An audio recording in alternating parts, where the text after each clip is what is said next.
Hey all, and welcome. Now, have you ever wondered what happens to our troops when the government shuts down? Do they still get paid?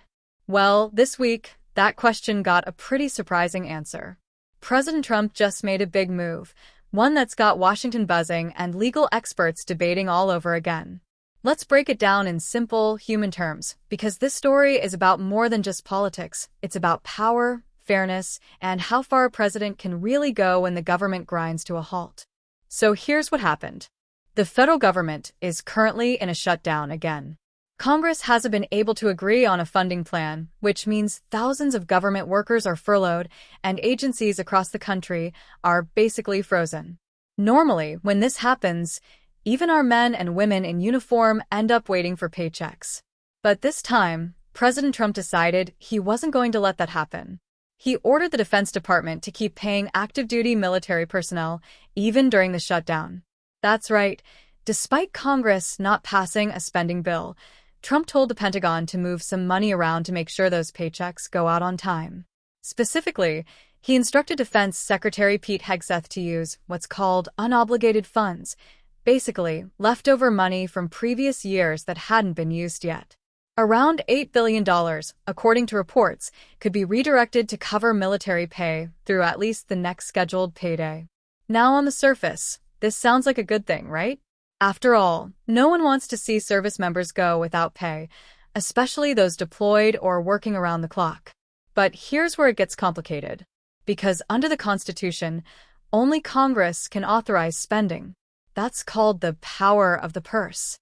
So when the president steps in and tells an agency to move funds around, it raises a big constitutional question. Can he legally do that? Critics say this move might be crossing a line. They argue that even if the money technically exists, it was originally approved by Congress for other purposes, not to keep the military payroll running during a shutdown. It's a gray area, but one that could set a serious precedent for future administrations. What happens if every president starts doing this? Moving money around when Congress won't cooperate? Does it weaken Congress's power to check the White House? And here's something else to think about. While active-duty military members are covered by this directive, not everyone in uniform is. The Coast Guard, for instance, falls under the Department of Homeland Security, not the Defense Department. That means they might still be left without pay. Imagine being part of the Coast Guard, risking your life every day, and watching soldiers in other branches get their paychecks while yours gets delayed. It's hard not to feel overlooked, right? But there's also another side to this story. Politically, this move might be smart. The military is one of the most respected institutions in the country. Ensuring that soldiers are paid during a shutdown helps maintain morale, and it sends a message to voters that the president is looking out for those who serve. Some might say it's a way to soften public anger about the shutdown itself. After all, it's easier to criticize a shutdown when it's hurting everyone. But if the troops are still getting paid, that outrage might not spread as far or as fast. Still, it begs the question, should the president be able to pick and choose who gets paid during a shutdown? If military pay is protected, what about Border Patrol agents, TSA workers, or air traffic controllers? Aren't they also part of the national security system that keeps the country running safely? It's a tough conversation and one that doesn't have an easy answer. There's also the legal risk. If this move gets challenged in court, judges might have to decide whether Trump overstepped his authority. Remember, this isn't the first time a president has used executive power to redirect money. In fact, Trump did something similar back in 2019 when he diverted Pentagon funds to build sections of the southern border wall.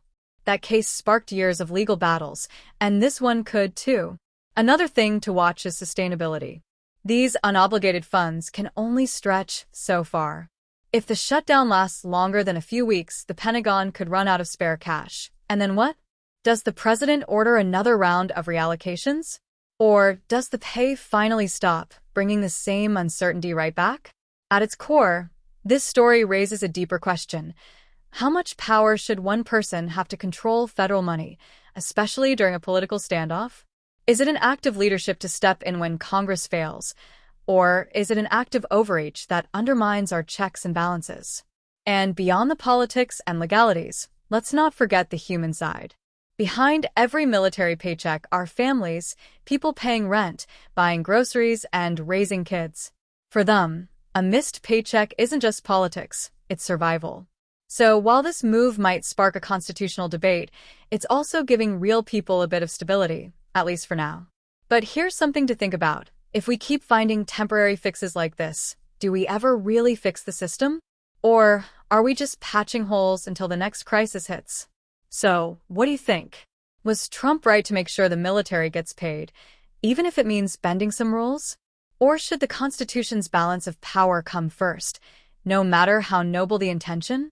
I'd love to hear your thoughts on this one. It's one of those stories that really makes you think about how our government works in practice, not just on paper. Thanks so much for watching and spending a few minutes with me today. If you found this breakdown helpful or thought-provoking, go ahead and hit that like button. It really helps the channel grow. Don't forget to share this video with a friend who follows US politics, and of course, subscribe so you don't miss the next deep dive into stories that shape our world. Stay curious, stay informed, and I'll see you in the next one.